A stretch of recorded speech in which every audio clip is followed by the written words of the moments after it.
Number 4. My daughter learned to count. My daughter woke me up around 11:50 last night. My wife and I had picked her up from her friend Sally's birthday party, brought her home, and put her to bed. My wife went into the bedroom to read while I fell asleep watching the Braves game. "Daddy?" she whispered, tugging my shirt sleeve. "Guess how old I am? I'm gonna be next month." "I don't know, Beauty," I said as I slipped on my glasses. "How old?" She smiled and held up 4 fingers. "It is 7:30 now. My wife and I have been up with her for almost 8 hours. She still refuses to tell us where she got them." Number 3. All I saw was red. I check into a small hotel a few kilometers from Kiev.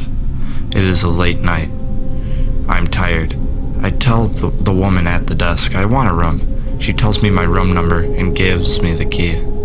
But one more thing she tells me. There is one room without a number, and it is always locked. Don't even think about peeking in there. I take a key and go to sleep.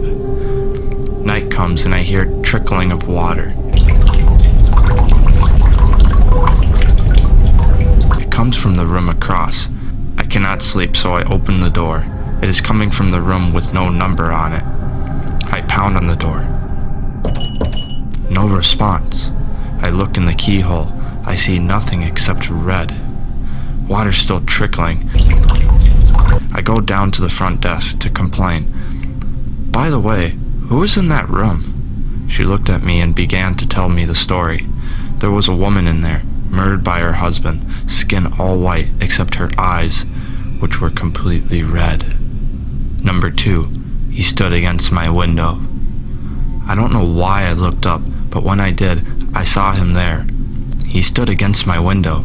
His forehead rested against the glass, and his eyes were still and light, and he smiled a lipstick red, cartoonish grin, though.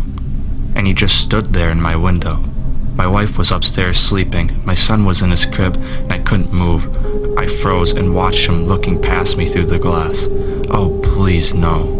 His smile never moved, but he put a hand up and slid it down the glass, watching me, with matted hair and yellow skin and face through the window. I couldn't do anything. I just stayed there, frozen, feet still in the bushes, and I was pruning. Looking into my home, he stood against my window. I began tucking him into bed, and he tells me, "Daddy, check for monsters under my bed." I look underneath for his amusement, and I see him. Another him? Under the bed, staring back at me, quivering and whispering, "Daddy, there's somebody on my bed." Number 1. A quiet cabin deep in the woods. My wife was shaking me quietly.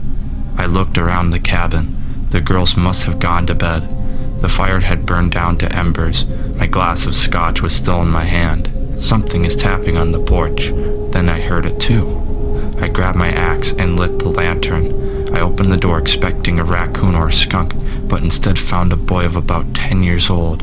He stared at me petrified for a moment, then bolted down the path through the woods. I gave chase. He was losing me, but I heard him tumble to the ground. I leaped on top of him in rage. "Why were you knocking on my porch?" I screamed. "My uncles told me to," he stammered. I was no longer angry, but confused. "But why?" I asked. "To get you out of the cabin."